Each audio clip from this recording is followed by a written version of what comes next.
e desses pensadores em particular, né?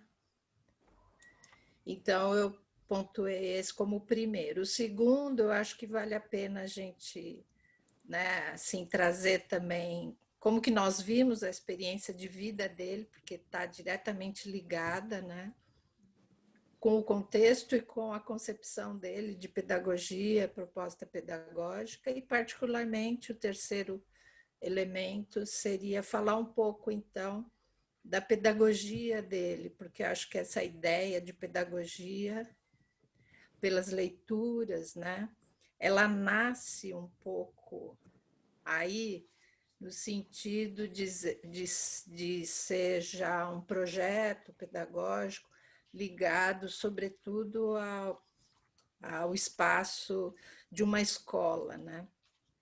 E não, digamos assim, a educação já está na escola, né? Já chega num ambiente que seria voltado para essa prática pedagógica.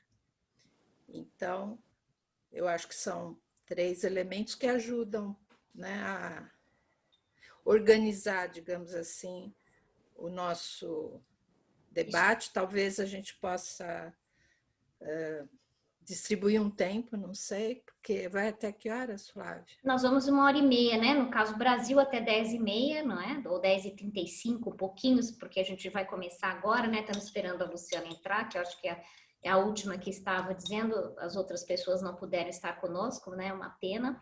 Mas nós vamos continuar com Pestalozzi. Nós provavelmente hoje não vai ser, talvez, tudo, não é? Porque tem muita coisa interessante. Aproveitar também que a Leuzene também está aí, que ela também traz algumas então, assim, mas informações, eu né? acho que dentro de cada tópico, ou especificamente na parte pedagógica, talvez, assim, questões que vocês queiram levantar, né? Porque assim, nós, só para posicionar a Leozene, nós tivemos 2 vídeos, um que é o histórico também do Pestalozzi junto com o Kardec, teve outro vídeo que falou um pouquinho mais do processo educativo dele, aí a gente sugeriu o trabalho do MEC, da página 1 até a página 30, com alguns pontos era na época do Ministério da Educação, né, que promoveu vários estudos sobre os educadores, então a gente baseou as primeiras 30 páginas, porque depois ele entra com Pestalozzi no Brasil, né? Aí é outro aspecto. E também sugeri uma monografia, no caso da minha autoria, porque eu fiz um trabalho justamente com a Dora Encontre, que é a tradutora, era uma das tradutoras de Pestalozzi, porque ela morou na Alemanha, da parte espírita, entende? Então ela tem a editora Comênios e ela também abriu uma pós-graduação em pedagogia espírita, tá, gente? Para que se alguém não sabe. E eu fiz esse curso de pós-graduação em São Paulo, de 2007 a 2009. E dali surgiu a monografia. Então, a gente estudou, e ela é estudiosa de Pestalozzi, de Comênios, né, de Rousseau, e a gente teve, por isso que a gente, no fim, ficou um canal aí para poder canalizar também esses estudos. E aí um pouquinho a gente traz um pouco dos livros. A Silene, ela tem alguns dos livros da Dora Encontro, que a gente combinou, né, porque os meus ficaram no Brasil, ela adquiriu, e a gente também deu a sugestão na nossa linha cronológica de alguns livros também que podem entrar um pouquinho mais, se vocês quiserem, para a gente continuar os estudos no próximo encontro, para aprofundar um pouquinho mais das experiências dele, né, praticamente. Hoje nós vamos falar talvez da coisa geral, né? Bom, enfim. Então é isso, Silene, ver quem que leu o que estudou o que, e aí dentro do eixo, né? Podemos começar, e você que sabe o tempo, você que diz aí. Então, eu acho que são 9h12 agora, né? Talvez em 15 minutos a gente consiga trazer esses elementos de contexto, não sei, né? E então, se alguém quiser começar a falar alguma coisa, eu tenho alguma coisa para falar, mas eu acho que deu para todo mundo ver tudo? Como é que é assim? Ou deu para estudar? Cada um fala um pouquinho, Marisa, a Flávia. se conseguiram. Marisa posso falou. Começar? Pode. Não, eu vou começar. Se eu falar demais, aí vocês dão um toque, ok? Eu consegui ver somente 2 vídeos, daqueles que vocês enviaram. Em relação ao Kardec, eu infelizmente não consegui ver, mas hoje de manhã eu procurei em alemão e daí vi algumas coisas em alemão, porque daí eu pensei assim, bom, lá foram pessoas que falaram, que fizeram estudo no Brasil, né? Essa tradutora também, eu achei muito interessante o que ela disse. E daí eu queria ver como que a Alemanha vê isto, ou aqui na Europa, qual o vídeo em alemão. E eu achei um pequeno, muito interessante, com pensatas dele. Ele escreve, tem muitas frases que ele falava, né? E que servem assim como pensatas, digamos assim, no meio acadêmico, pedagógico. Achei muito interessante. Ele diz, por exemplo, assim, que as pessoas precisam ser ensinadas a terem paz interior, né? Quer dizer, é um ponto muito importante. Daí, só uma pequena frase, eu anotei algumas outras, mas não vou traduzir agora. Daí, o que eu achei também muito interessante foi a descrição, um desses vídeos, eles falaram assim um pouco da família dele, né, da origem da família, assim, naquela época, eu acho que, não sei se o pai dele já era médico, e a mãe também era ativa, quer dizer, se a gente pensar naquela época, ele já vinha de um grupo familiar, assim, bastante já elevado para a época. Depois, o que eu não sabia é que ele tinha estudado e daí abandonou os estudos, isso não, talvez alguém possa esclarecer melhor.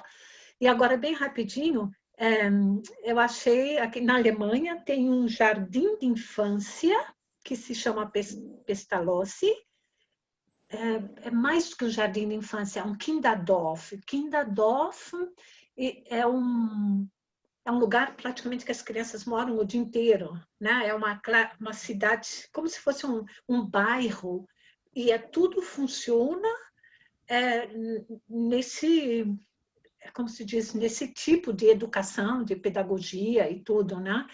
E que, mas lá eles têm muito também von der Waldorfschule, von der Waldorf Kindergarten. No português eu não sei como que se fala. É o jardim da infância, porque o kindergarten do jardim da infância vem de Froebel. E a coincidência, que não existe coincidência, é que Froebel estudou com Pestalozzi. Exatamente. Agora, eles têm influência de Steiner, do Steiner. Bom, estão todos um a ponto, é aquilo que a gente falou, eles são todos interligados, o que é interessante muito interligados. E aí mas o que eu também acho... Steiner é depois, né? Steiner é depois, mas assim, é que um vai bebendo da teoria do outro. A interligação que eu quis dizer, porque o Steiner vem depois com o Waldorf Kindergarten, Waldorf Schule. Sim, no caso agora, é a antroposofia, né, as escolas exatamente. E esse Kindergarten que eu disse, esse jardim de infância que eu disse na Alemanha, ele tem de tudo um pouco.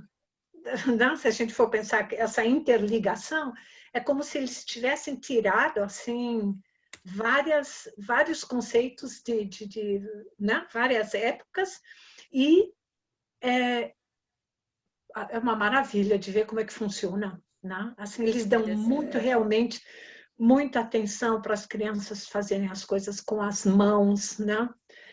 Ter essa vivência realmente, né? Assim, eu achei muito interessante. E isso já foi criado na época ainda 1940, quer dizer, um pouco antes do final da guerra, né? Da Segunda Guerra.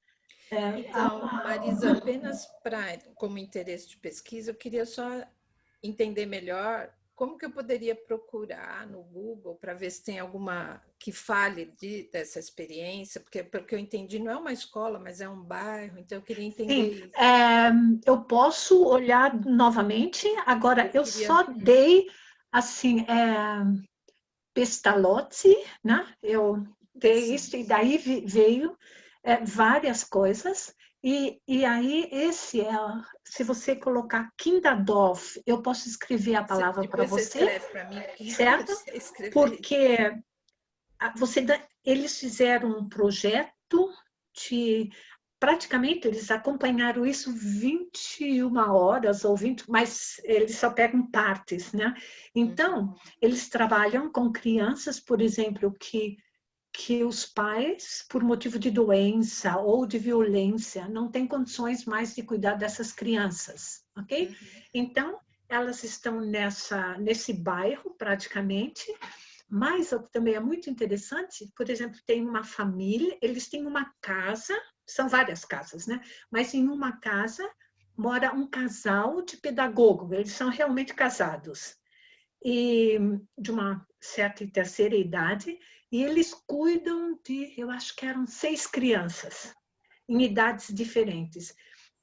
E aí, o que eu também achei muito interessante, eles falam da importância dos rituais para essas crianças que vêm de família desestruturadas. A gente, quando tem criança, nem pensa assim, ó, vai escovar o dente, porque tem que escovar o dente, não. Mas tudo isso são rituais que dão uma segurança para a criança quando é feito no mesmo horário, quando tem aquele ritual diário, isso dá segurança para a criança. E esse casal trabalha com todos esses conhecimentos assim muito consciente para poder oferecer um ambiente para essas crianças poderem se reestruturar emocionalmente, certo? Com pequenas coisas, né?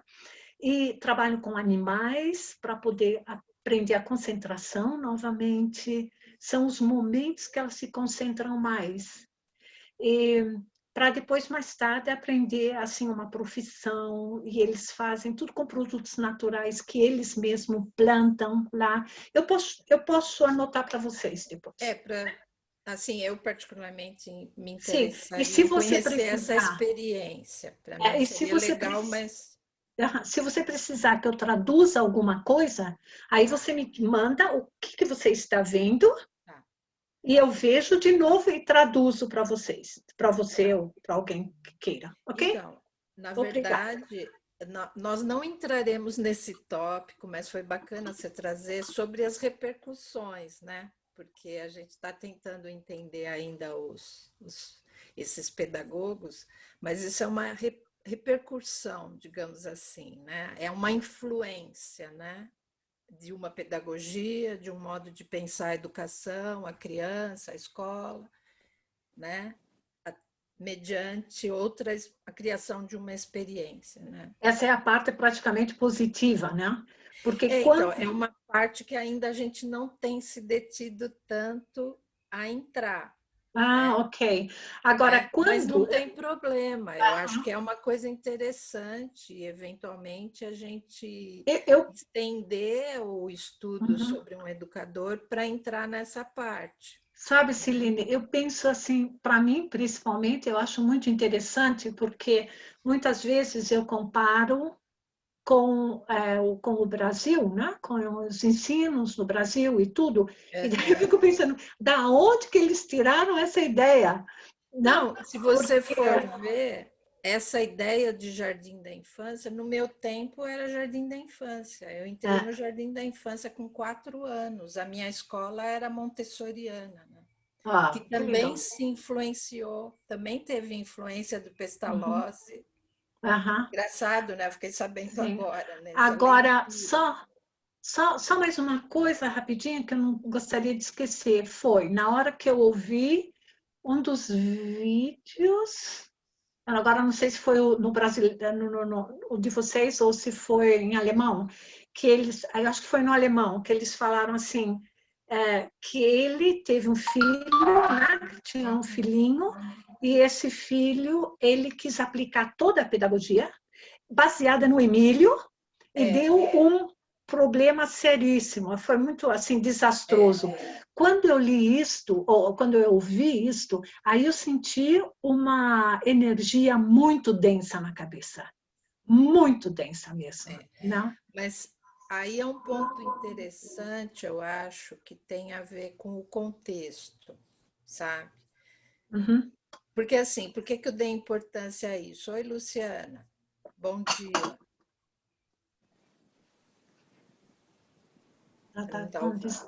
Ela tá desligada. Mas por Oi, quê? Lu, tudo bem, Lu? Tá ouvindo? Bom dia, pessoal. Desculpa o atraso, viu? Não, seja Tá bem-vinda. perdoada. Obrigada. Custa Então, 5 euros. uma coisa, um aspecto, né, que eu gostaria de levantar sobre o contexto rapidamente é que, assim, em determinado momento de um vídeo aí, eu não me lembro se foi num vídeo ou no texto, foi falado, né, que o Pestalozzi, ele não era, embora o momento histórico fosse do iluminismo, né, que ele não era propriamente um iluminista, digamos assim, no termo pleno da palavra, porque ele ainda estava com uma ligação forte na religião, né? Então, e aí o contexto é importante, porque a questão do iluminismo, né, é a questão do homem como centro de todas as coisas, né? Então, ele não espera um conhecimento que vai ser revelado por Deus. Então, quando o homem se torna centro de todas as coisas e ele precisa conhecer o mundo, a natureza é o primeiro, é o paradigma, digamos assim, né?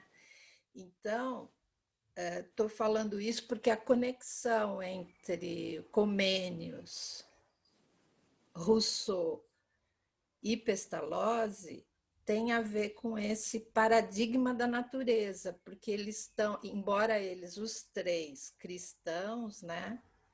O que eu entendi dessas leituras e desses vídeos é que eles, o princípio da educação que eles propõem é a natureza, mas eles ainda estão imbuídos, né, da influência religiosa. Então, acho que esse é um ponto importante, porém, Pestalozzi,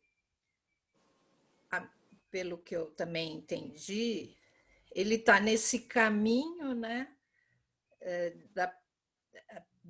de trabalhar com a questão científica, a razão plena, né, digamos assim, né?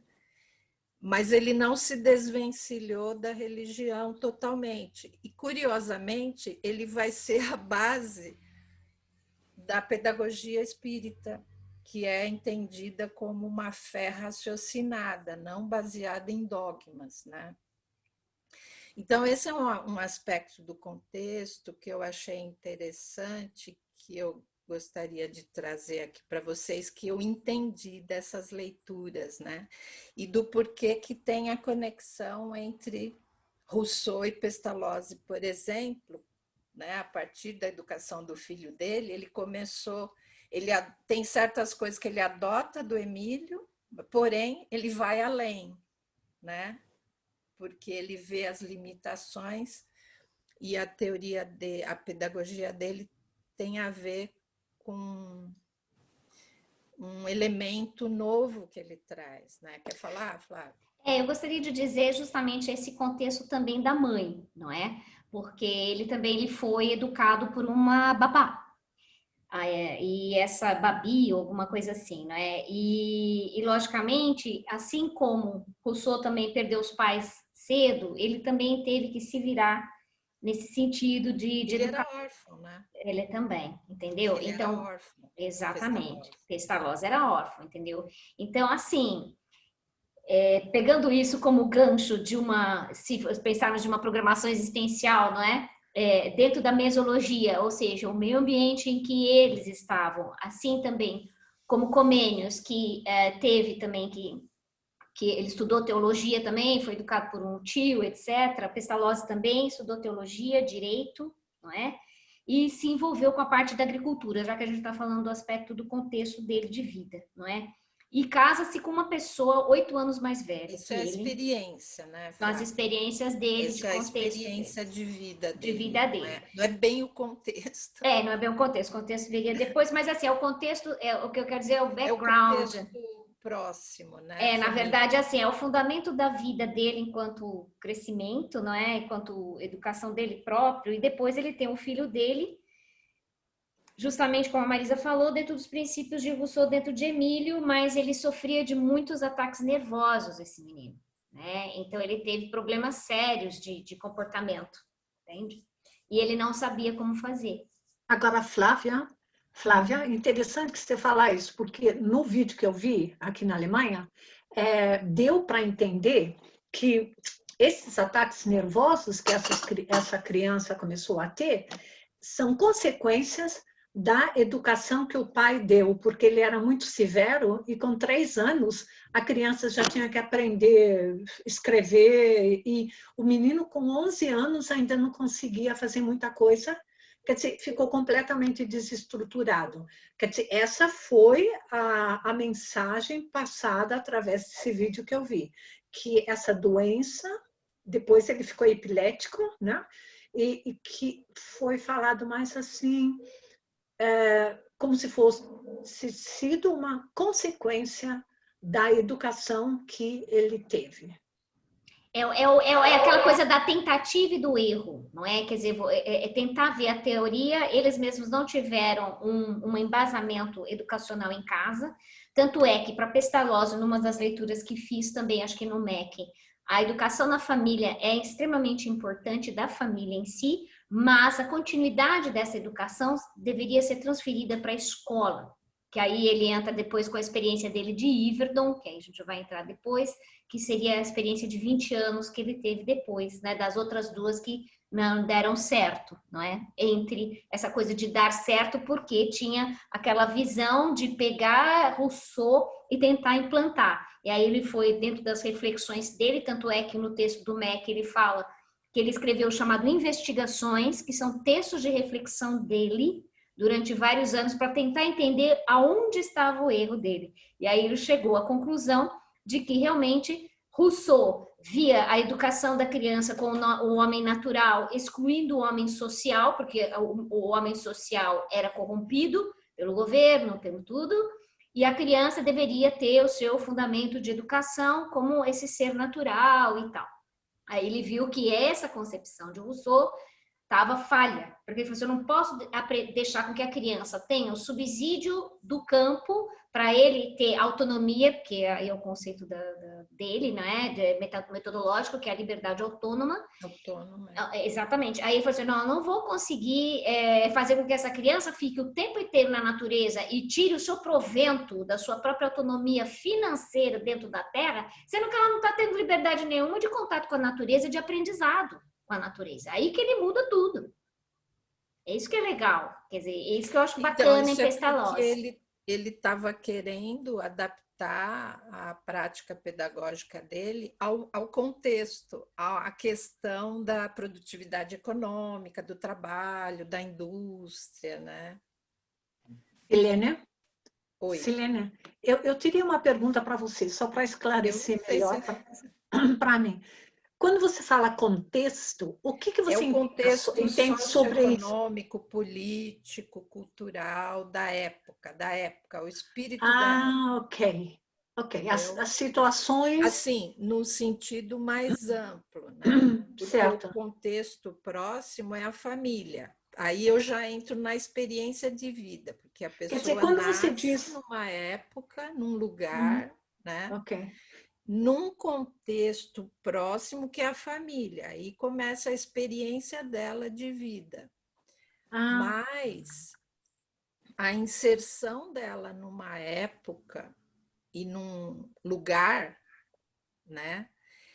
Não dá para separar a experiência de vida dela, a meu ver, e na ótica do estudo da mesologia, né, das influências que ela vai receber desse meio. Porque se eu estou falando de uma educação que pretende educar a criança para a sociedade que ela vive, para viver com as pessoas, né, eu preciso saber que sociedade é essa. né? Então, nesse sentido, eu queria não complicar isso, mas eu queria mencionar uma outra coisa que eu acho desse contexto, porque é um contexto em que a sociedade europeia ela estava industrializando, né? Então, começaram-se todos os problemas sociais, assim, em maior escala. Então, outro aspecto que eu queria levantar é o fato de que na obra dele tem na base da experiência dele, da própria vida dele, né, o fato de você ter uma problemática social com crianças, né, pobres. Isso é reflexo desse sistema econômico industrial. E, particularmente, não foi da guerra? em contexto de guerras também, de Porque... conflitos, né? Órfãos, né? Então, o público-alvo dele, digamos assim, inicialmente, né? Para além do filho, foram crianças, ao contrário do Rousseau, né, que quis propor a sua educação para crianças que não eram pobres, né? O Pestalozzi não, né? A experiência dele, toda a pedagogia dele de educação nasceu desse contato com esse tipo de criança, né? Então, eu queria só levantar esses dois aspectos. Eu não sei se alguém mais pensou, né, no contexto dele, nesses termos um pouco mais amplo, né, para a gente depois focar nele mesmo, na experiência dele. Quer falar, Eu tenho Celso? uma consideração a fazer, né? Sim. Que a proposta dele era justamente essa, Silene, de tornar essa educação universalista, em que não tivesse uma Exatamente. distinção entre pobres, entre ricos, mas que fosse facilmente acessível para todos. Inclusive, no texto, ele até aborda isso, né? Que ele queria tornar uma metodologia que fosse fácil para todos, para que até a mãe menos instruída conseguisse acompanhar esse processo educacional do filho. E Sim. aí foi falado essa questão da importância da família, e aí eu reforço que ele diz que os pais, eles deveriam se tornar os educadores dos filhos. Ele insere a mãe nesse processo educacional como sendo aquela imagem transcendental, como ele coloca, e insubstituível, porque graças à presença da mãe, a criança ela iria ter condições de desenvolver o sentimento que iria favorecer o estudo do religioso, o estudo de Deus. Então, esse despertar interior da criança seria facilitado pelo papel da mãe em, primeiramente, né, despertar a criança para o sentido do divino e, posteriormente, essa criança ser colocado no seu contexto educacional para que pudesse, assim, reforçar essas qualidades primárias. E aí foi colocado também, né, sobre aquela experiência que ele teve lá em Neuhof, né, no início de 1770, que por 10 anos, até 1880, teve um insucesso, não deu certo, né? Porque, por um lado, ele tinha uma intenção, e o interesse dele foi genuíno, de fazer com que aquelas crianças tivessem uma independência de todo um sistema que não privilegiava as pessoas do campo, só que, ao mesmo tempo, ele não pensou nas repercussões da própria infância, porque ele fala assim, olha, eu percebi que as crianças estavam tão envolvidas no processo da indústria, da tecelagem e fiação do algodão, que elas deixaram de correr livremente, que era algo assim que ele considerava como sendo indispensável no brincar da criança, né? Eu até questionei aqui, né? Seria o trabalho algo natural à criança ou o brincar, né? Então, ele, de acordo com essa experiência, ele conseguiu ter essa compreensão. Aliás, E, Saulo, desculpa só interromper, mas ele fez essa indagação que você fez. Ele exatamente fez isso. Eu falei, mas será que o trabalho é uma coisa natural à criança? Aí ele falou, não, peraí, Rousseau não. Aí, nesse caso, ele está pecando nesse sentido ok, como Não, é que eu mas vou só ser que nesse independente? caso, Eu vou ser claro, uma autônoma, né, no caso. nesse caso, ele, na verdade, quando ele propôs o trabalho para a criança, essa experiência que fracassou e que ele refletiu sobre ela, ele estava sendo o oposto de Rousseau, porque Rousseau, a proposta de Rousseau era o oposto. Era o oposto. Ele não queria pôr a criança atrelada a uma lógica social de trabalho, de produtividade, de sustento econômico, nada disso, né? Então, houve uma Então, eu tentativa acho que aí teve um equívoco. Isso. Eu acredito que houve a tentativa dele de conseguir unir o cidadão e o homem, né? Que era uma das coisas que o Rousseau ele colocava como sendo distinto. Era impossível uma É, coisa e a outra, né? é, Então ele queria dar uma independência econômica para essas crianças, porque isso iria dar essa liberdade autônoma que é tão falada, né, na obra dele, e ao mesmo tempo queria fazer juntar tanto a parte da independência financeira quanto o desenvolvimento também do homem, o ser de valor, o ser, né, que está repleto de moral. Ele queria fazer essa junção, mas ele teve uma certa dificuldade nesse percurso, né, que eu notei. Então, ele até diz assim, né, que muitas vezes a criança poderia ter aquela independência financeira, mas ele não pensar no outro, porque justamente ele não estava imbuído desse senso de moral.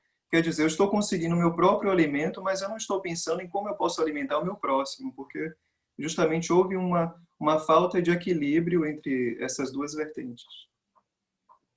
isso. Aí, assim, só uma última coisa que eu quero passar a palavra para quem mais quer falar, que eu queria comentar nesse início, que era o seguinte: essa questão da universalidade da educação, para a gente entender, assim, para refletir, né, o quanto historicamente a importância de cada fase e da inserção de cada geração numa fase histórica, porque quem prenunciou a universalidade da educação foi o Comênios, mas de repente só em Pestalozzi é que a coisa caminhou no sentido desse acesso maior, né, da educação, e não a educação, apenas a educação de um preceptor dentro do lar, tal, né?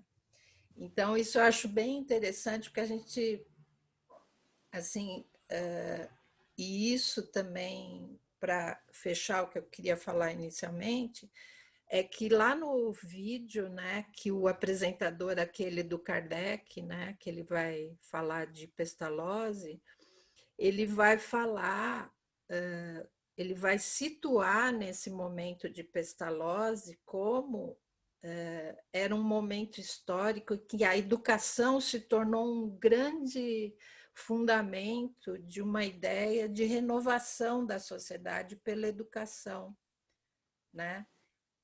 E aí ele fala assim, né, como que a partir desse momento em que tem essa ideia no ar, né, como que, digamos assim, do plano espiritual para cá, como que as pessoas são, digamos assim, há uma planificação para virem pessoas para atuarem naquela atmosfera.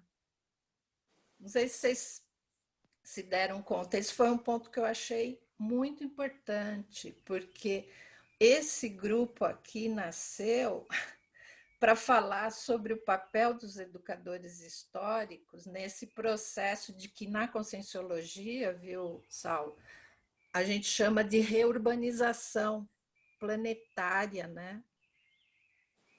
Que no meu entender seria assim um processo de elevação da consciencialidade de certas consciências, né? Então, como que isso se dá historicamente numa grande escala, né? Então, assim, em termos de contexto, eu queria falar só isso, eu não sei se alguém mais gostaria de Eu queria, comentar. Silene, eu queria pegar exatamente esse gancho, assim, o contexto em si.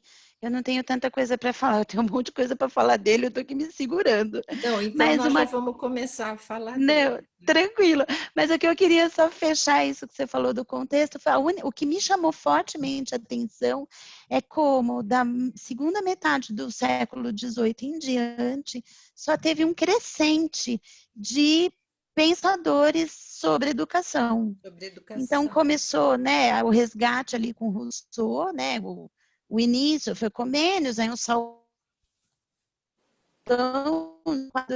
Rousseau, aí veio até com a Secretaria de Educação aqui aberta, aí vem Rousseau no século XVII, o Pestalozzi e o Herbert, e aí no século XVIII já vem 12 pensadores, e no século XX muito, que chama exatamente isso que você falou, assim, a impressão que eu tive é que os amparadores trabalham em várias frentes, né? Tanto vamos colocar gente lá que vai trazer isso de novo, quanto vamos espalhar para que o fruto renda, que não seja só um, que se o cara desvirtuar, perdeu a ideia, né? É isso. Então, foi essa percepção que eu tive também, por isso que eu resolvi incluir esse tópico, né? E aí a gente entende como que esse pensamento sobre educação começa, né? Esse conflito entre eu vou formar o homem, né, para si mesmo ou o homem para a sociedade. Então, o Pestalozzi, eu acho que ele vai justamente questionar isso, né? E é Silênia? um dos pensadores que se inserem nessa linha. Bom, então vamos conciliar, né? Eu preciso ter o homem e preciso ter o homem com essa liberdade autônoma para se inserir numa sociedade de modo a contribuir, digamos assim. Não ele vai entrar numa sociedade para ser moldado àquela, né? Então, esse foi um ponto interessante que eu achei também. Tá? Então, não é de fora para dentro, é de dentro para fora, né? O homem se constituir.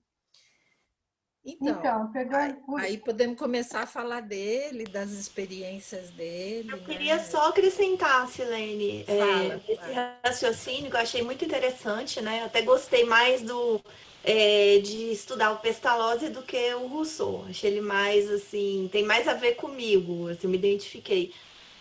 Então, pegando esse contexto de época, né? Você vê a questão da indústria, do trabalhador. Tem até aquele trecho que fala que ele se envolveu em círculos de debate dos problemas da cidade, acabou sendo Sim, preso, né? Então você vê que no contexto da época, como isso influenciou. Vamos pegar essa questão dele debatendo os problemas da cidade, a questão do trabalho, né, em si, das discussões, dos conflitos inerentes à época, e mais a questão pessoal dele, porque isso é a questão da época. Mas a questão que vocês já trouxeram, que ele foi criado pela mãe, pela babá, né? Babele, acho que é Babele. Então, assim, depois ele ficou órfão. Aí vamos pensar na cabeça dele. O que veio disso tudo? Eu preciso me bancar para eu sobreviver. Eu sim, preciso ser autônomo, né?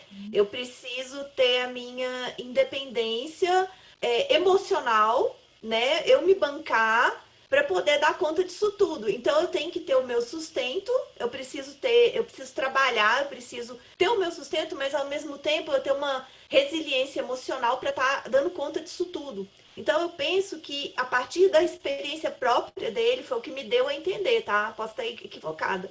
A partir da experiência própria que ele teve de vida, ele quis trazer isso para as crianças. Então, a questão da experiência da criança já lidar com o trabalho e, ao mesmo tempo, ela tendo contato com a natureza, ela tendo esse amor do educador, né? Essa questão do educador amoroso, do educador que é mais compreensivo, que ele é mais empático, que ele traz toda aquela segurança emocional, a criança desenvolveria o emocional, mas é a questão da autossuficiência. Então, eu acho que em função do contexto da época, o contexto econômico, o contexto político, né? E a própria condição dele de criação, ele juntou isso tudo e ele formou essa metodologia. eu acho que é uma coisa que a gente percebe mesmo, né? Porque eu falei, nossa, ele foi cuidar de órfãos, né?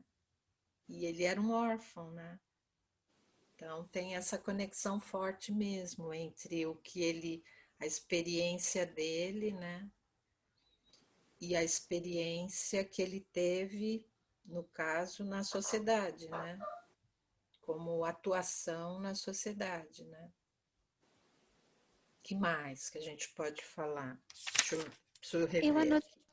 Eu anotei algumas Silvia, coisas. acho que ia falar alguma coisa. Ah, não foi, desculpa. Silvia? Eu acho que a Silvia tinha levantado a mão ali, não sei, ia falar. Ah, tá, Silvia. Oi. Então, Oi. uma coisa que eu achei muito interessante, né, foi porque eu estudei vários textos no Google e fui pegando coisa daqui e dali. Uma coisa que eu achei muito interessante foram as frases que a Marisa mencionou, né, as pensatas dele, que estão em alemão, mas algumas estão... Eu não cheguei a ver todas, né, porque tem muita coisa. Mas tem muita coisa traduzida e muita coisa interessante. E uma coisa que me chamou a atenção é que ele diz que, para ele, a educação é um meio supremo de aperfeiçoamento individual e social. E isso pode levar à felicidade. Então, quanto mais você se aprimora, aprende, ou seja, o conhecimento é a base da felicidade. Além disso, que ele foi o precursor da psicologia infantil. E a gente percebe realmente, como a Flávia, se não me engano, comentou, né, que um foi sucedendo o outro e um foi usando a experiência do outro, um foi complementando o outro, e como tudo isso hoje se junta de uma forma muito interessante para ser usado na psicologia e em outras áreas também. Era só isso que eu queria comentar. Muito obrigada. Será que a Leuzene gostaria de falar alguma coisa? O seu microfone está cortado, abre ele. Isso. Eu estou me inteirando assim dessa panorâmica que vocês levantaram, por isso que eu pedi o vídeo, né, o link para eu assistir, para ver o que é que vocês já perceberam. Achei super relevante essa panorâmica que foi feita do contexto, né, do zeitgeist da época, para a gente entender por que é que ele nasceu naquele contexto e naquele contexto o que é que ele trouxe, na minha hipótese pessoal, de tudo que eu estudei, deles ter sido um possível daquelas turmas iniciantes ainda do projeto do que viria a ser um curso intermissivo. Então, eu tenho essa suposição. Por quê? Porque ele traz muitas ideias inatas, né?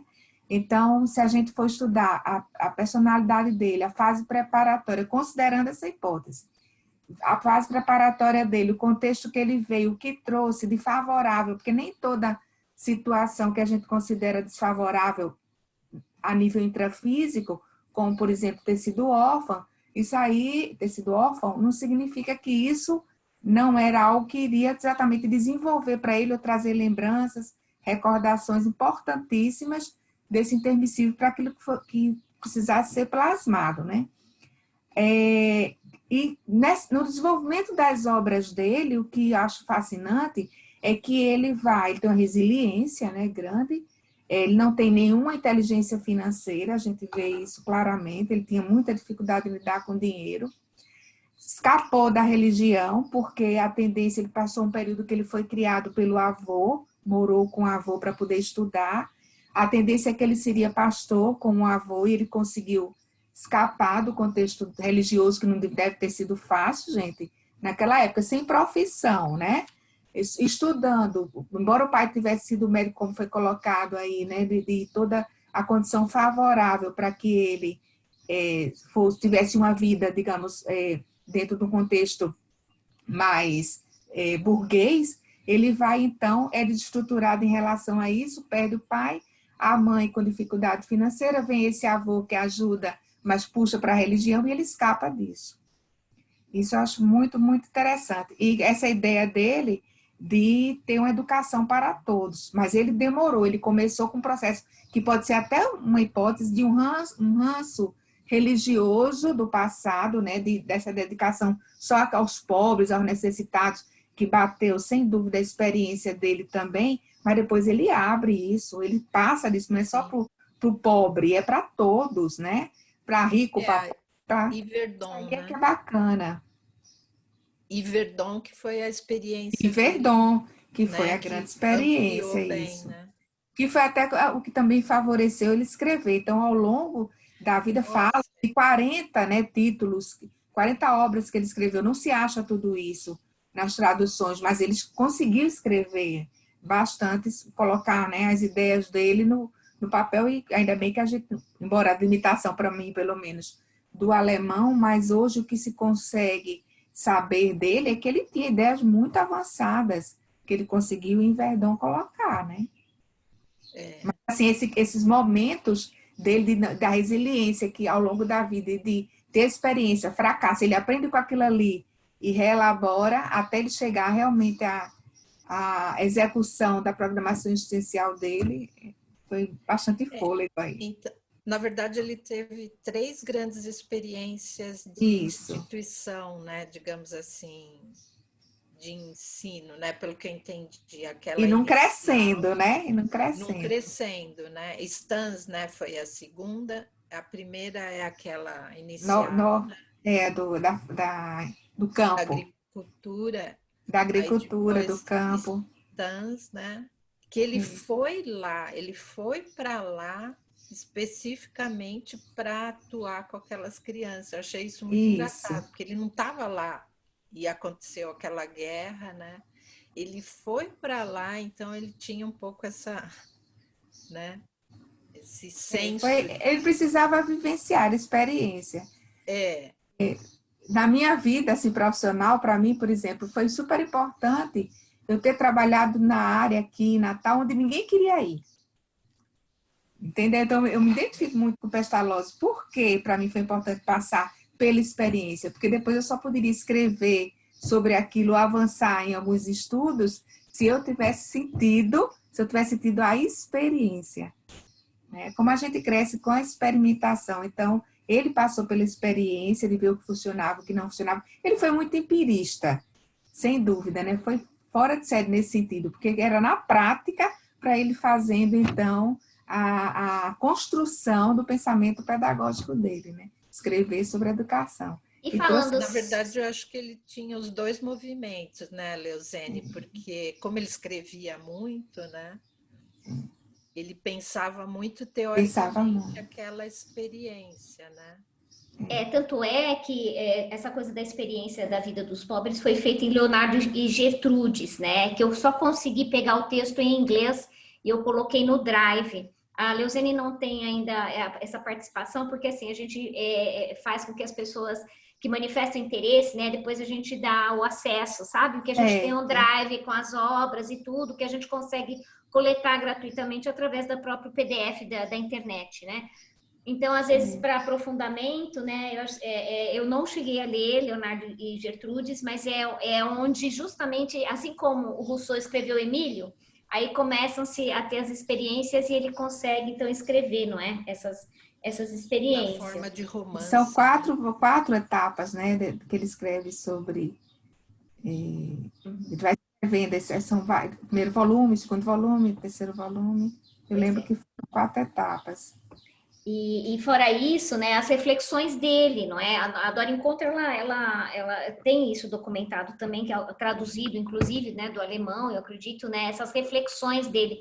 Inclusive, no material do MEC, no finalzinho, é que a gente não leu tudo, mas se quiser dar sequência para depois um outro estudo, no final começam-se os textos de reflexão dele, que é interessante, tanto é que teve briga do diretor lá, o Neider, eu esqueci o nome dele, Neiderer, alguma coisa assim, que são os conflitos de ideias.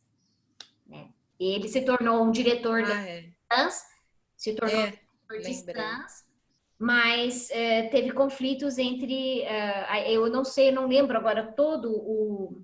Precisaria investigar um pouquinho melhor, não sei se a Leozene conhece isso, ou alguém de vocês, qual que foi o moto, né, do desentendimento entre eles, entende? Então, mas ficou muito frustrado, né, acho que é justamente na parte das finanças, eu acho que é dentro desse aspecto de ganhar dinheiro com o processo da educação. Não, eu entendi, Flávia, pode ser que esteja enganada, mas do que eu entendi, não sei se é esse conflito específico que você está falando, em que, na verdade, essa outra pessoa queria pôr, digamos assim, como se a educação ela estivesse a serviço da institucionalidade, do sistema institucional, e por não aí. o contrário. Exato. Por aí. Entendeu? O sistema institucional a serviço do projeto pedagógico. Então, pelo que eu entendi, foi esse o conflito.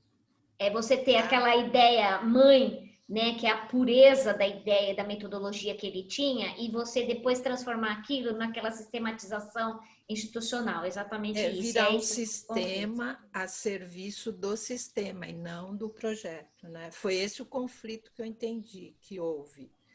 Mas esse texto aí que você falou, eu acho que é bem interessante, se a gente prolongar para mais um dia, entrar mais a fundo, né? Porque pelo que eu entendi, foi nesse momento que ele maturou toda a teoria pedagógica dele, a pedagogia dele, né? Que foi bem sucedida, que levou ao... eu gostaria de levantar agora essas questões, né? Porque ele então, coloca o eixo... porque nós temos meia hora. Ele colocou 3 eixos, né? Justamente dentro do estado natural, né? O social e o moral. E dentro disso, ele coloca de novo a tríade que a gente poderia fazer correlação com o Pensene dentro da Conscienciologia, que é o trabalho das mãos, do coração e da mente, tá? Então, assim, é só levantando para ver o que vocês leram sobre isso, né? Justamente nesse processo da metodologia e do princípio educacional que ele coloca entre o educador e a criança. Aí, lembrando da monografia sobre o processo do amor vidente, que é um dos aspectos que me chama bastante a atenção nesse sentido da percepção, né? De novo, outra tríade que ele traz, né? No sentido das observações sobre a percepção e como que essa percepção deveria ser mantida e observada entre esse educador em relação à criança. Entende? Esse amor vidente, o que seria esse amor vidente? Só queria trazer um pouquinho em relação à questão do desentendimento, é que ele tinha aquela questão que os alunos que iam se destacando, eles se tornavam os submestres, né? Então, eles ficavam ensinando, trabalhando lá mesmo. O desentendimento foi com o corpo docente, liderado por Smith, e uma parte desse professorado foi embora.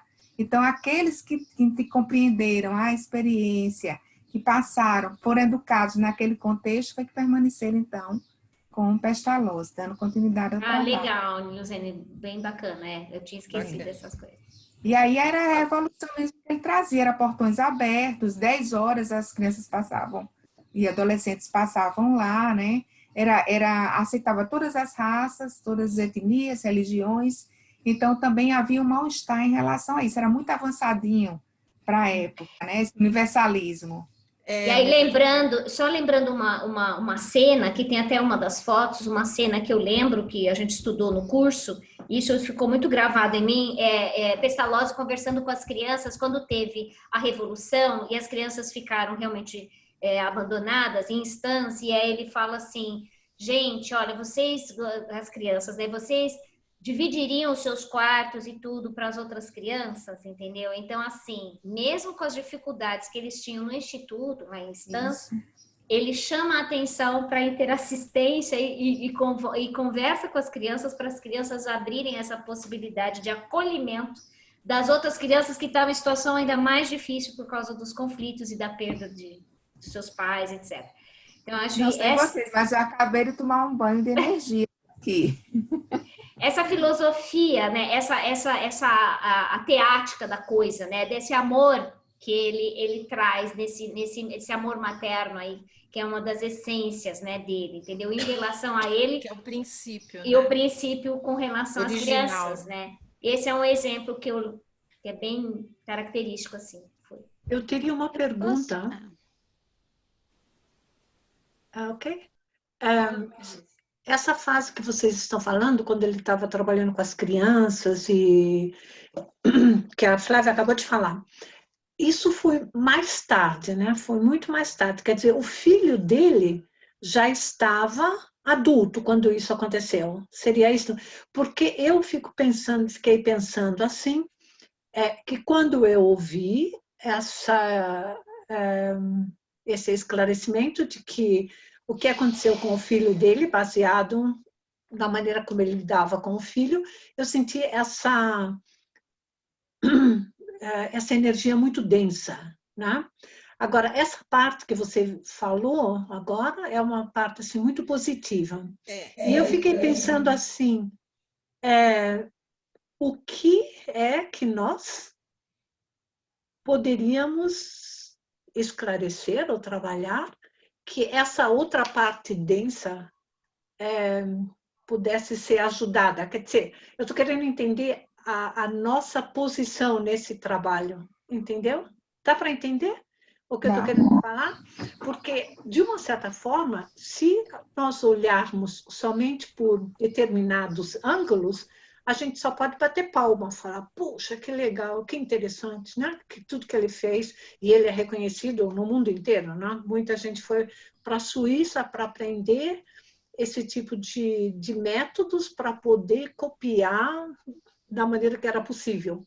Mas a realidade energética dele como pai é pesadíssima, assim, na minha maneira de ver. Então, eu fico pensando qual é a nossa função, né?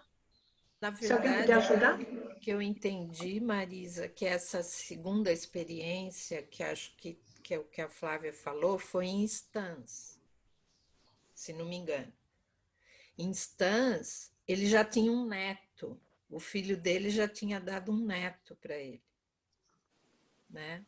Isso esclarece tudo, ou Mas esclarece bastante. o que eu entendi é que justamente toda essa revolução na vida dele teve a ver com a reflexão que ele fez sobre essa experiência anterior que teria sobrecaído, né? Como que fala? Repercutido na educação do próprio filho, né? Tá, mas era só para trazer que eu acho que foi em Stans, então. Ok, Stans, muito obrigada. Posso Que o neto falar? dele... Fala, Marisa. Luciana. Não, é pegando todos esses ganchos que vocês falaram, eu fui escrevendo aqui o que me chamava a atenção. E vocês estão, né? Eu só vou juntar tudo de que vocês estão falando. O primeiro ponto que me chamou a atenção é, se a gente tem uma palavra em que a gente pode definir Rousseau, seria liberdade. Que ele fala de liberdade, liberdade, liberdade, educar para a liberdade, né? E eu adorei o Pestalozzi, se eu pudesse sintetizar numa palavra, é autonomia. Né? Educar para autonomia, para, né? Ele fala em autonomia várias vezes. Isso eu achei espetacular, assim, que eu acho que aí é uma reflexão minha, que você ser autônomo é a primeira base para você ser liberto, né? Então eu acho que talvez o Rousseau tivesse ido muito longe para um momento em que ainda precisava de mais chão, precisava de mais tijolinho para poder chegar na liberdade. O segundo ponto que me chamou muito a atenção aí, sobrepairando bastante, foram as mudanças de paradigmas educacionais. Então, assim, se eu olhar a Idade Antiga e muito da Idade Média, quem podia aprender, aliás, mais, quem devia aprender eram os sacerdotes. Os sacerdotes eram detentores do conhecimento, eram eles que estudavam, isso passou muito da Idade Média com os mosteiros, os monges copistas, todas essas coisas. Carlos Magno faz uma mudança aí no paradigma em que ele fala, eu sou um inculto, mas os meus filhos não podem ser. Então, ele inaugura o momento em que a monarquia e a aristocracia têm que ser educada. E aí a gente vê caminhar, né, muito nisso. E a impressão que eu tive é que Pestalozzi faz o último salto. Pestalozzi fala, cara, que mané monarquia, sacerdote, é todo mundo. Todo mundo tem que estudar, porque todo mundo tem que ser autônomo. Então, eu achei isso, como a Leozene falou, agora quem está tomando banho aqui de energia sou eu. Estou toda arrepiada aqui. Então, esse é o terceiro ponto, né? Chegamos no terceiro ponto, que é a educação universal.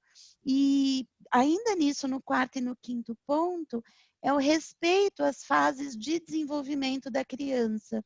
né? Para eu ser autônomo, eu não posso desrespeitar o momento biopsicossocial da criança, as fases de desenvolvimento psíquico infantis. Então, eu percebi uma educação assim, no final, né? Lá na última, Inverhoff, eu não sei falar esses nomes.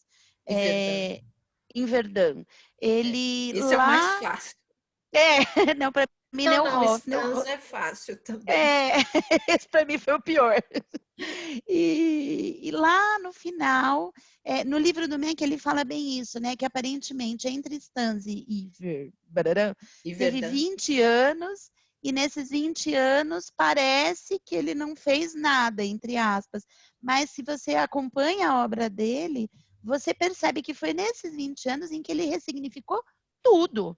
Ele olhou para trás e falou, falei um monte de asneira, ok, tentei, mas agora vamos fazer melhor. Então, é isso, assim, não dá para educar se você não tiver respeito às fases do desenvolvimento infantil, e também não dá para educar se não for uma educação amorosa.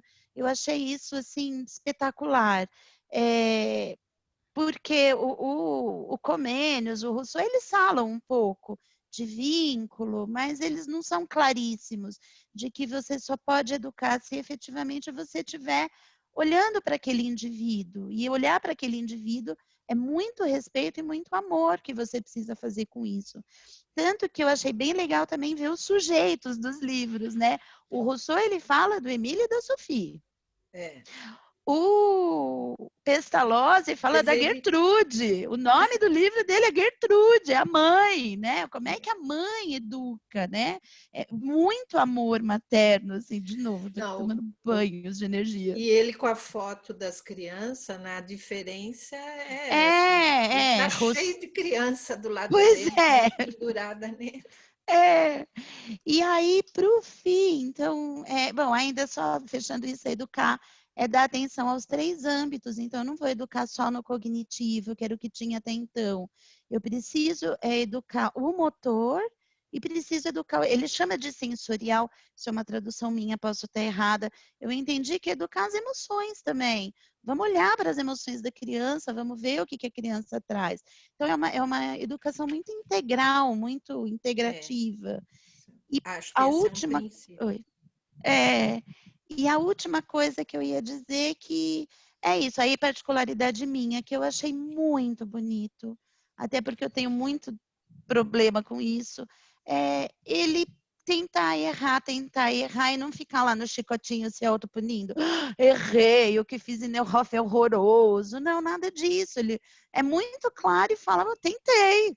Era o que tinha para a época. Ok, agora, tendo lido Rousseau, bebido Rousseau o dia inteiro e posto em prática o que eu acho, eu olhei e vi, não, Rousseau tá certo. Eu não é por aí. E ok, então vamos fazer diferente dessa vez. Então é o que vocês falaram.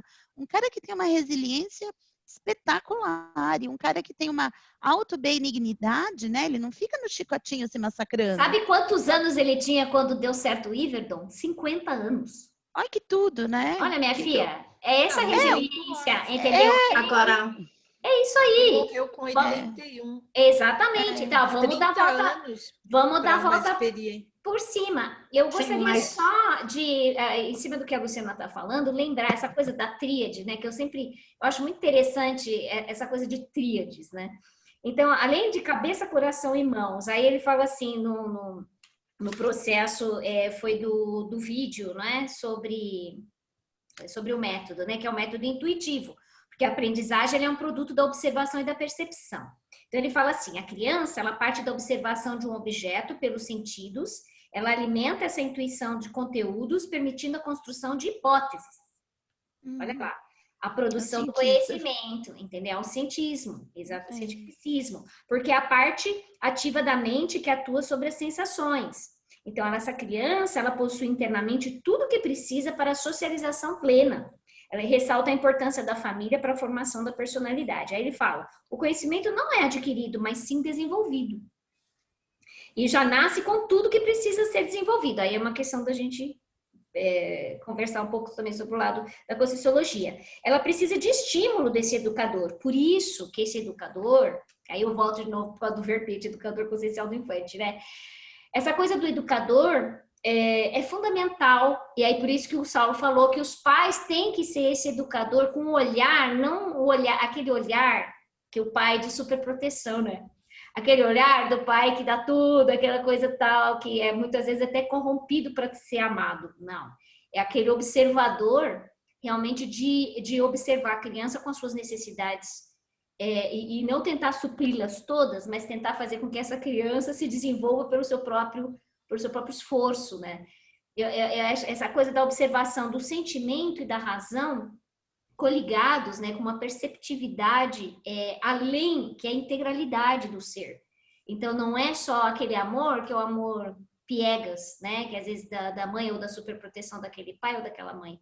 E não é isso. Eu acho que isso é bacana. E aí ele fala que existe uma formação do vídeo, né, a formação tripla desse aprendizado, que é o intelectual, é o moral e o físico, que é o que a Luciana estava falando no sentido do físico, de trabalhar o corpo, tal. E se a gente pensar no quadrivium, né? E se a gente pensar lá atrás, nessa coisa da Grécia, de Roma, se você pensar quais eram as matérias em Iverdon, aí eu vou citar desses textos que nós vimos, era o desenho, a escrita, o canto, de novo, parte da música, lembrando dos gregos, essa música, ela volta de novo, né? A educação física, a modelagem, a cartografia, achei muito interessante isso, e as excursões ao ar livre, que novamente é essa coisa do contato dessa criança com relação ao meio ambiente, ao contato cada vez mais com o processo da natureza e o aprendizado com ela, e aí a gente lembra Rousseau nesse sentido também, né, da criança do campo e tal. E esse professor, ele tem que respeitar justamente os estágios de desenvolvimento da criança, como a Luciana falou, e a escola seria a continuação deste lar, seguro e afetuoso. Então, eu volto aqui e coloco a questão para vocês, né? Então, como fica a nossa educação e esse processo educacional em épocas de pandemia? E lembrando da reurbanização e lembrando do nosso papel aqui agora, né? Interessados nesse processo e como que a gente pode atuar de alguma forma para resgatar, se é que vocês acham que a gente deveria estar resgatando cada vez mais Pestalozzi no processo educacional nosso. E aí? Flávia, eu queria até fazer uma pontuação sobre isso que você falou da pandemia, né? E da educação, que eu achei muito interessante, achei sincrônico, né? O meu filho, ele tá com 7 anos, ele vai fazer 8, ele tá tendo aulas online. E assim, o que eu percebo, achei assim fantástico o Pestalozzi, até em função de ver uma relação, um paralelismo, né, com esse momento da pandemia, que eu achei super pertinente a sua colocação, que, por exemplo, os pais com crianças nessa idade, né, a tenra idade, como dizia lá nos livros, no estudo, como é que você promove? Porque, na verdade, a escola, ela está oferecendo o material, mas quem está sendo educador, de fato, são os pais. Porque, assim, o pai e a mãe, eles já têm o papel de educadores familiares. E a escola, ela é uma extensão dessa educação familiar. Tem até isso no estudo de Pestalozzi, né? Da importância da mãe e tudo. Só que na pandemia, a mãe, ela avocou o papel da escola também. A escola não tem como estar presente, né? Então, a mãe, além de ter educação familiar, tem que dar aquela educação da escola. Né, à distância. Ou seja, você tem que explicar para a criança, porque o professor está à distância, está ali, mas não é a mesma coisa. Então, você tem que estar ali do lado, é aquele desafio constante da alfabetização, né? Tem o processo da alfabetização que já é um desafiador. No caso do meu filho, ele está numa escola bilíngue, que é a escola canadense, a Mapleberry. Então, além de ter a formação em português, ele está tendo a formação no idioma inglês também. Então, assim, para ele é muito difícil. E, às vezes, isso promove crises na criança, momentos de conflito, né? E como você traz autonomia para essa criança lidar com todos esses recursos? E, além de ter todo o processo educacional, ainda tem a parte tecnológica, né? Da nossa... Olha para você ver, na época de Pestalozzi, a gente não tinha essa tecnologia. Então, agora, a gente tem que também trazer autonomia para a criança lidar com o processo da tecnologia.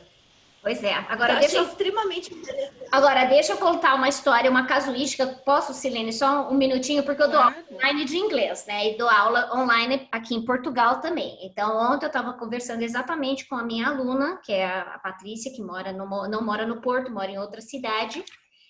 E ela tem 2 filhos e está grávida do 3º. E ela me contando, eu falei para ela, bom, nós estávamos discutindo em inglês justamente back to school, que é essa fase agora de volta à escola depois da pandemia. Aí ela fala assim, Flávia, eu não sei o que eu faço, porque a escola está perdida, ela não sabe como ela age com relação à volta, e tem pais que resistem a qualquer tipo de modificação. Por exemplo, a escola onde os 2 filhos dela, só tem 2 escolas.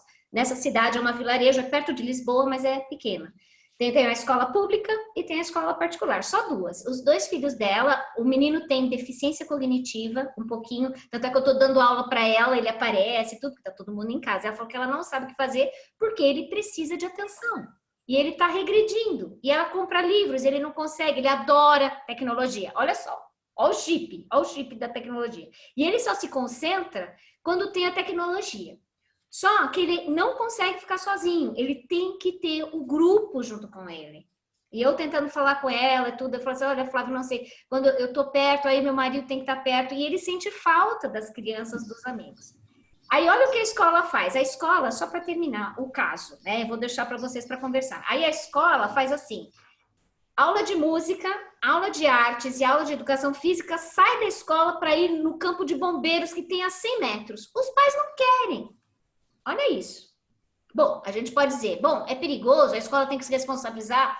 Logicamente, é só 100 metros para atravessar a rua para ir, mas é a forma que poderia sair daquele contexto fechado da escola para poder ir para um outro campo, lógico, supervisionado e tudo pelos professores, etc. Mas existem, ela falou, Flávia, a Patrícia, minha aluna portuguesa, falou assim, esses pais, ela é enfermeira, hein? Ela é enfermeira da área justamente de ventilação de UTI. Olha só, eu dando aula de inglês para ela, porque ela tem a empresa, etc, e precisa. E ela me contando da situação dela, que ela tem, logicamente, eu falei assim, ó, tem que ser um trabalho, na minha visão, um trabalho que tem que ter pais envolvidos, a escola, a direção da escola e os professores todos conversando juntos para a melhor solução.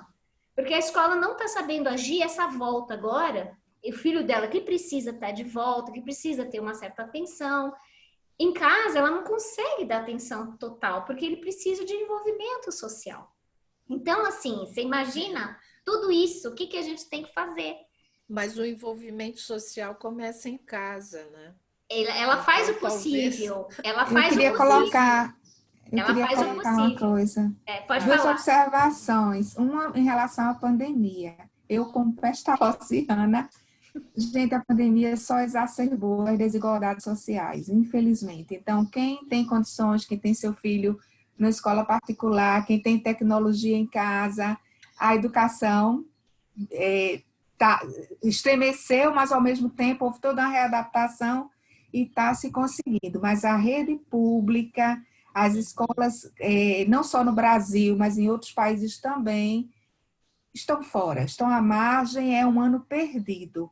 Já há uma proposta de que 2021 seja um ano que valha por 2, né, no currículo, ou seja, primeiro semestre de 2020 e segundo semestre de 2021.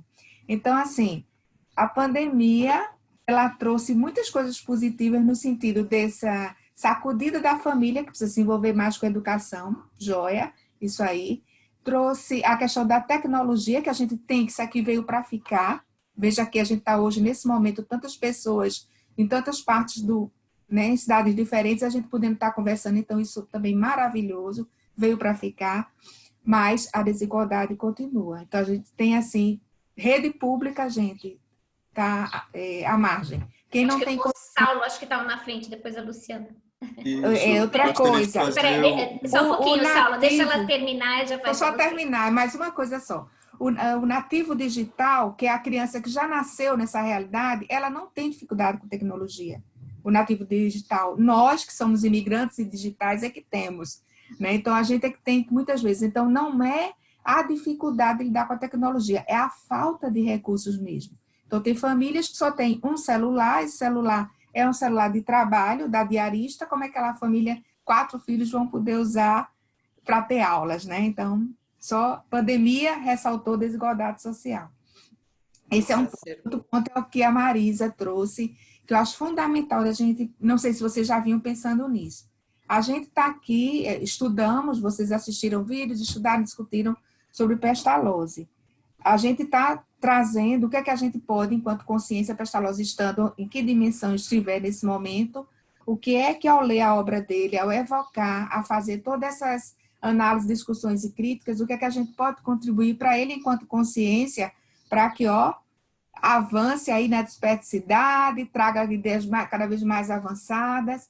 Então, eu penso que a gente vai precisar fazer a análise conscienciométrica, não sei se isso faz parte da dinâmica de vocês, mas é uma análise conscienciométrica em que sentido? De ver os trafores, ver os trafares e o que poderia ser, porque várias consciências aqui discutindo e pensando, essa energia chega até lá. Experiência própria. Ele faz parte, a minha percepção, já de muito tempo, ele faz parte da equipe de educadores urbanológicos, tá? Ele faz parte. Tá, pronto. A palavra que me veio foi autoperdoamento. Fala aí, que legal, Marisa. Fala, Sal. Se vai continuar mais um encontro, né? Então, acho legal a gente esmiuçar mais esses traços, né? Não sei como vai ser a dinâmica aí. Pode então, falar. Pegando um gancho na fala da Flávia, né? Esse aparente comportamento atrasado da criança no ambiente de casa não necessariamente assume a conotação negativa. Aí eu me lembro de 2 conceitos do Winnicott que são bem interessantes. Ele fala da privação, que é quando a criança... Ela é o nunca Winnicott. Isso, Winnicott, exatamente. A privação é quando a criança nunca teve aquele objeto, ela foi privada de ter aquele objeto. Pode ser o amor, que pode ser, inclusive, bens materiais, enfim. Ao passo que a deprivação é quando a criança ela teve acesso ao amor do pai, assim digamos, a uma atenção especializada, a um cuidado especializado, e aquilo foi retirado dela. Então, muitas vezes, essa regressão que nós estamos presenciando hoje em casa é uma maneira da criança reelaborar, ou seja, voltar um pouco atrás no seu desenvolvimento infantil, uma época em que ela teve uma carência afetiva, e ela está resgatando isso na companhia dos pais. Daí a ocorrência da enurese noturna, do cocô nas calças, de dormir com os pais. Então, os pais precisam dar também esse acompanhamento e entenderem que essa regressão é necessária para que haja um avanço no comportamento dessas crianças. E nesse cenário da pandemia também, a gente vê muito claro esse conceito da deprivação, porque há uma perda que essa criança está tendo, uma perda do ambiente escolar, uma perda da relação com os colegas, uma perda do contato com a professora, das brincadeiras infantis no recreio. Então, isso leva muitas vezes a um comportamento que a gente diz antissocial. Pode levar a uma agitação, pode levar a uma agressividade. Então, os pais precisam estar também atentos a isso. Então, enquanto o filho está ali na tecnologia, deixar que o filho se levante um pouco, coloque uma massinha para o filho brincar. Ou seja, o filho precisa se mover nesse espaço. Que a gente não pode conceber uma criança ficar na frente da tela de um computador extremamente parada. Ela precisa se movimentar.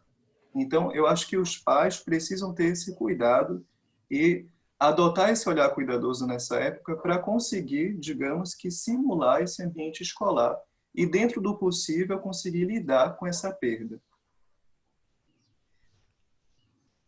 Sim, bacana. A Luciana ia falar, eu acho, na sequência. Sim, se eu puder, daí no final falo mais alguma coisa, senão deixo para outra vez, ok? Tá. Em princípio, a gente tem 5 minutinhos.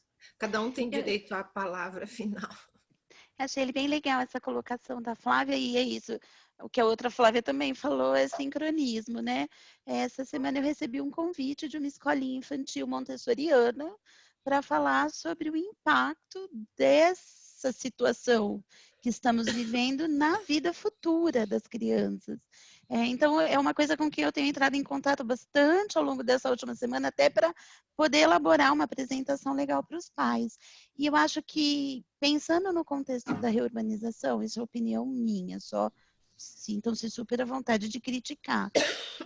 Eu acho que trazer a criança para dentro de casa, num convívio tão intenso com os pais, nós fomos obrigados a estar em casa, filhos e pais. Coisas que a gente não era obrigada até pouquíssimo tempo atrás.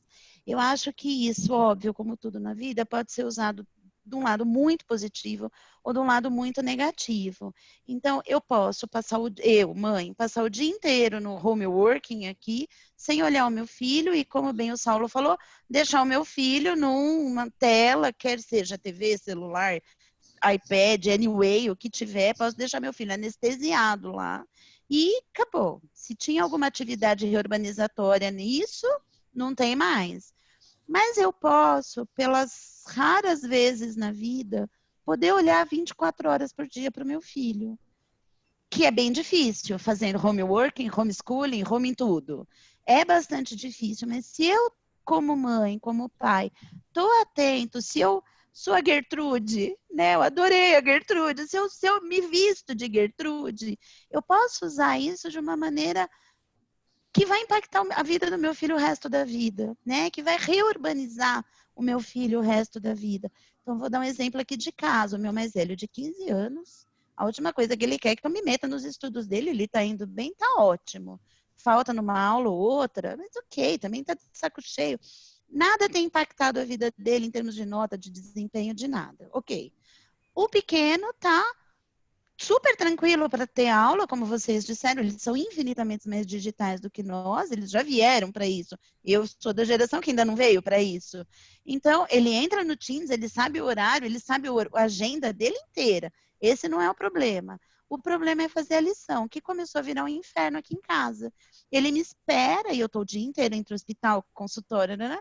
Ele me espera para chegar para fazer a lição. Porque, segundo ele não tem a capacidade de fazer sozinho uma lição bobinha. Agora ele está na fase de frações. Isso foram 15 dias de caos, briga, grito, surto. Eu chego cansada e você podia ter feito... Sua única função é fazer a lição e você não fez. Até que um dia veio o insight, digo mais que foi um grande puxão de orelha, que tipo assim, você já entendeu que ele está te pedindo ajuda? Você já entendeu que ele quer fazer a lição com você? Porque é o momento em que você está dando atenção para que coisa mais legal nessa vida que deve ser ter uma mãe sua professora. Que, óbvio, eu não sou capacitada para ser professora, como é capacitada a professora dele. Mas eu sentar com ele, pegar um pãozinho, dividir em 4, eu como um pedaço, esse é pro Lu, esse é pro Gabriel, esse é pro cachorro. Gente, quanta energia envolvida nisso tudo, né? Mas depende da minha abertura. Então, já me organizei. Vou chegar em casa às 7 horas da noite, arriada, tomar um banho, jantar, juntar energia, vamos sentar e fazer a lição. E que este seja um ótimo momento. Bota TV para funcionar, né? Bota TV para funcionar, estado vibracional. Ô, Luciana, por isso que o método do Pestalozzi, né? O amor vidente é o início de tudo, né? Se nós estamos em casa, né, a experiência nós temos que aprender a conciliar, né? Isso mesmo. Eu achei legal essa ideia do amor vidente, porque é o amor que enxerga o outro, né? Que consegue enxergar os mecanismos, né, dentro de uma situação, os mecanismos, as leis de desenvolvimento do outro. E aí, para você intervir aí, né? E a si próprio também, não é? E a si próprio. Eu achei bem interessante, porque tem uma parte que ele fala assim, há um limite além do qual o método deve ser invertido. Luciana, nós não estamos te ouvindo. O seu som está bloqueado. Não, desculpa, é que acabaram de me ligar do hospital, desculpa. Eu tô aqui falando. Desculpa, então, achei interessante, porque assim, se o amor vidente é a energia que move o processo educacional, né? Há um limite além do qual o método deve ser invertido para deixar a individualidade atuar, porque só aí vai ter a liberdade autônoma, né? Mas ponto que você falou... Tem que ter essa energia inicial, né? Então... Vocês falaram da autonomia, a Luciana também, né, falou assim, valorizou muito a autonomia. Eu vejo em muitas crianças que dá a impressão assim que quanto mais elas tiverem autonomia, mais os pais vão deixá-la de lado, porque esse é um perigo muito grande. Então, a autonomia não significa que a gente vai deixar o outro de lado, mas muitas crianças, quanto mais elas são autônomas, mais os pais criam atividades fora, mais trabalho, mais leitura, mais isso, mais aquilo. Assim, ó, então, a criança fala, não quero saber de aprender mais nada, não funciona. Né? Não é o vire-se, né? Não é o vire-se, né? Tem que ter um envolvimento do educador, do pai, né? Essa conciliação da parte afetiva e a autonomia, porque senão a autonomia vira um abandono. Né? É assim, bem delicada essa linha, assim, onde vem a divisão. Aí a criança começa a ficar doente, chorar, querer outras coisas e... Bem... Alguém quer falar mais alguma coisa para a gente terminar? São 25 para as 11. Eu gostaria só de dizer o seguinte, se a gente for continuar com Pestalozzi, né, eu estou com o livro do MEC aberto, né, que é a partir da página 30 até a 112, né? Vocês gostariam de concentrar alguma coisa dentro dos textos de reflexão dele sobre a metodologia? Como é que é? Eu preferiria concentrar nessa parte, porque essa parte eu acho que vai ser mais decisiva para... Não sei, pode ser que traga novos elementos para a nossa compreensão da pedagogia dele. Mas também nessa parte, Flávia, entra também a metodologia dele, algumas coisas mais assim específicas, principalmente a Flávia, que tem criança pequena, ou outras pessoas, talvez possam ter um proveito grande do estudo, da parte mais assim... Isso, ó, no caso da página, tirando a parte de Pestalozzi no Brasil, quando chega na página 41, né, do livro do MEC, então ele vai, então agora, mais especificamente os textos, né, então como Gertrudes instrui seus filhos, né, então seria assim, essa coisa do contato com a pedagogia em si, não é? Que mais aqui? Passou primeira carta, ó, Burdorff, de 1801, que é justamente as reflexões em cima esse é antes de Yverdon, né? Yverdon é 1805, se não me falha a memória. E aí a gente tem, só passando rapidinho, ó, uma carta grande, tal, aí depois tem... Deixa eu ver... Flávia, eu ia dar a sugestão nisso que você está fazendo. Eu acho que com o Rousseau a gente acabou fazendo a mesma coisa. A gente fez uma primeira conversa sobre o meio, o Zeitgeist, como é que era Rousseau, barará, e aí a gente mergulhou na obra. Então eu tive a mesma impressão, que hoje a gente fez isso com Pestalozzi, e é legal que a gente mergulhe na obra na próxima reunião.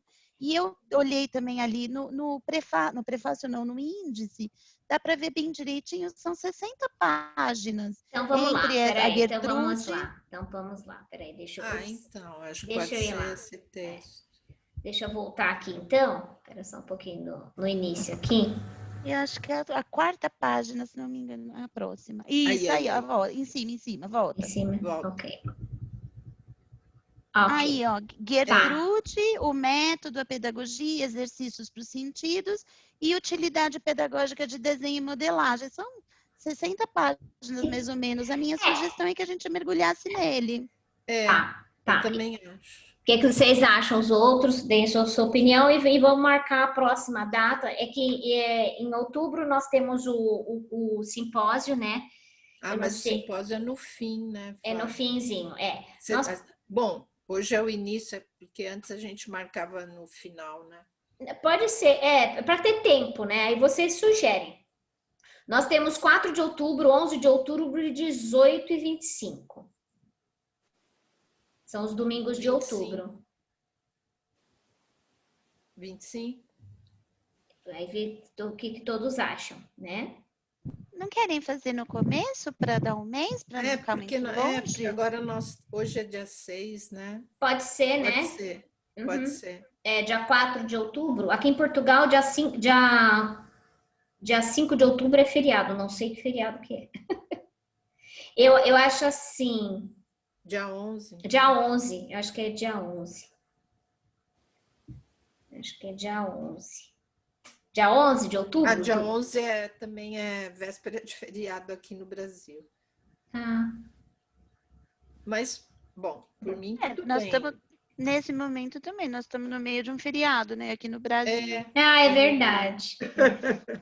Dia 11 é ótimo. Perto do dia da criança, gente. Oh, é mesmo. Ah, legal, é verdade. É sincrônico. Leuzene, boa, Legal. Muito bem. Bom, Pode ser, então. Então, Leuzene, eu pediria para você me passar o seu aqui no chat, por gentileza, o seu telefone, e se você quiser dar continuidade, seu telefone e seu e-mail, porque aí eu vou disponibilizar o Drive para você ter acesso, tá bom? E você também pode ser colaborativa se você achar. Então fica assim, nós temos essas 60 páginas, a gente já vai anunciar lá no nosso grupo, né? Nós temos um grupo de WhatsApp, se você quiser se juntar a ele, não é? Obrigada, Isa. Esse é o WhatsApp. É o Zap, certo? E aí o seu e-mail também você coloca para mim, que eu já vou salvar aqui antes de nós terminarmos, porque aí a gente já adiciona você. Foi muito ótima a sua participação, bem legal. A gente agradece. Foi muito Agradeço bom. muito a oportunidade. Opa, Vocês marcaram a data, Flávia? É não? dia 11 de outubro. Ah, ok. Obrigada. Leuzene, certo. Leuzene está em Natal, não é? Leuzene, já estou Isso. guardando aqui o seu e-mail, a gente já faz a interligação. É aquela parte textos selecionados. Né? Exato. Aí eu já, daqui a pouquinho a gente já coloca um comunicado para todos lá no grupo, para não deixar passar. Sabendo, viu, Leuzene, que todas as reuniões são gravadas e são colocadas no nosso Drive da Evolucim, que a gente disponibiliza para o grupo, né? Então o grupo tem acesso ao material, tá bom? Tá bom. E aí a gente já, daqui a pouquinho eu já deixa terminar, porque está gravando no meu computador, e depois quando terminar tem que fazer o download, fazer o upload para lá, e aí se quiser fazer o download para sua máquina, pode ser também. Tudo bem? Tudo bem, pessoal? Alguém quer falar mais alguma coisa, fazer algum comentário final? Eu gostaria de falar uma coisa para a Flávia. Secato. A mãe do garotinho de 8 anos. É a Flávia Secato. Não. Flávia Secato, né? Flávia. Não. Flávia, olha, eu achei muito interessante o que você falou sobre a experiência que você está tendo com o seu filho, só que ficou assim, foi rápido e daí a gente não comentou mais sobre isso, não é? A minha pergunta é, você tem anotado algumas coisas referente a isto?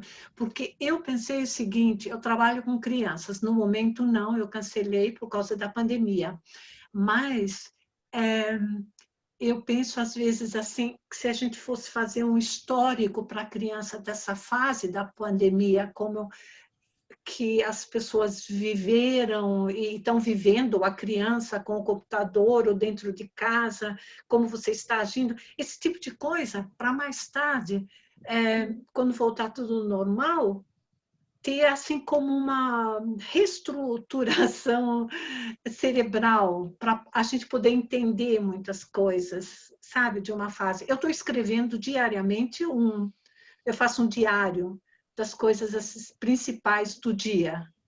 Então, hoje é o dia 180, a partir do dia que comecei a escrever, quando eu cancelei o meu trabalho, por causa da pandemia, né? E eu estou notando, assim, para mim está sendo muito bom, e para as pessoas que têm crianças pequenas em casa, eu dou essa opinião para poder fazer, para não ficar um vácuo mais tarde. Não sei se deu para entender bem. E como eu vejo que você assim é muito interessada e faz e tudo, eu pensei assim, talvez seja uma ideia para vocês, né? Ok? É muito interessante, Marisa. Gostei muito da sua sugestão, né? Até porque o meu filho, ele tem uma particularidade, ele tem transtorno do espectro autista, ele é autista, mas de um nível leve. Então, o desafio é ainda maior de educá-lo por causa do temperamento, que é muito, às vezes ele fica descompensado, né? Ele age de uma forma disfuncional. Então tem que ter todo um traquejo para poder lidar com esses momentos, né, de crise. E eu estou até utilizando, eu descobri uma ferramenta, eu faço vários testes com ele, né, para poder ver o que funciona, para ajudá-lo. E eu estou utilizando agora uma coisa muito que até recomendo, assim, acho que vocês vão achar interessante, o uso de óleos essenciais. É Ele se ótimo. acalma com os óleos essenciais, lavanda, né, principalmente, e eu acho que tá tendo um efeito muito positivo. Então, eu tenho criado ambientes para ele de estudo, um ambiente adequado para ele estar estudando, e o óleo essencial, ele virou um instrumento de propiciar esse ambiente e trazer a ele um conforto. Ele se sente confortado, né, de estar ter todo aquele cuidado. E assim, a questão também da mãe estar ajudando nas tarefas, é igual a Luciana falou da questão de você estar participando, né, da criança te demandar. Então ele faz as tarefas e mesmo que ele tenha essa autonomia de fazer as tarefas, que eu assim incentivo muito, igual o Pestalozzi, a questão da autonomia. Mas eu também corrijo depois para que ele me mostre. Ele, olha, mamãe, o que eu fiz. Olha o meu desenho. Olha a minha tarefa. Aí eu falo, nossa, meu filho, uau, que coisa magnífica que você fez. Aí eu dou aquele retorno para ele. Aí quando tem algum erro, eu falo, olha, você pode melhorar isso, isso e isso. Então, assim, eu achei que essa dinâmica funcionou muito bem, porque ele tem autonomia, mas ele também tem o feedback da mãe, o feedback materno, né? E depois ele tem o feedback da professora. Então, assim, eu tô estudando isso, Marisa. Eu achei ótima sua ideia de registrar, vou registrar tudo, mas eu pretendo no futuro escrever sobre isso, como educar Exatamente. seu filho na pandemia.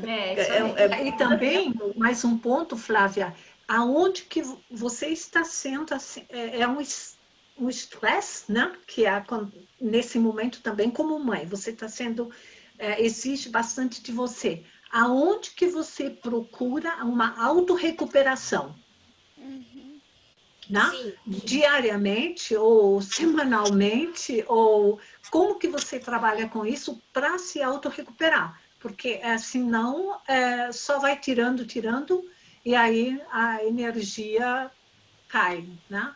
É só uma ideia, porque isso você poderia ajudar umas outras pessoas, né? eu só queria pontuar, eu sei que a gente está já no final, mas assim, eu achei muito, muito relevante isso que você está colocando, né? Até porque eu tenho uma criança de 1 ano e 7 meses que eu amamento ela ainda tem essa demanda da amamentação, né?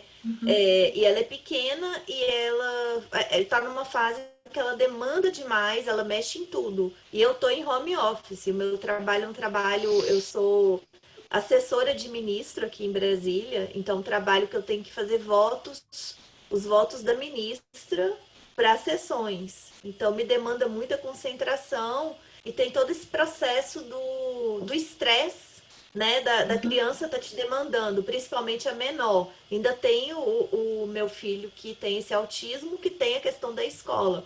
Então, como que eu fiz na pandemia? Eu fiz muita consciencioterapia, eu fiz 9 cursos da OIC e eu faço a terapia convencional com uma linha da constelação familiar, que é a minha psicóloga, que a gente está fazendo atendimentos virtuais, né? E eu tenho escrito muito artigo, feito muitos textos, assim, para conscienciologia, tenho feito verbetes, investido na questão da produção intelectual. Então, eu acho que a minha forma de sobreviver a tudo isso, a essas demandas e conseguir lidar com isso, é claro que tem momentos que você perde a paciência, né? Você não é. Claro, Eu não sou serenão ainda e tudo. Mas, assim, até tenho lidado, se pegar o saldo positivo, os pró e contra, eu tenho tido um saldo bem positivo. Eu achei muito interessante a sua ideia de estar escrevendo sobre isso.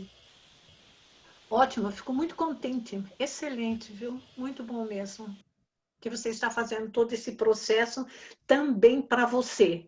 E não só dando. Você entende? Porque senão, não. Ok, muito obrigada. E Viu? vai dar uma excelente GESCOM, viu? Vai ajudar muita gente esse registro aí dessa mãe nesse tempo de pandemia e relacionado à educação e trabalho.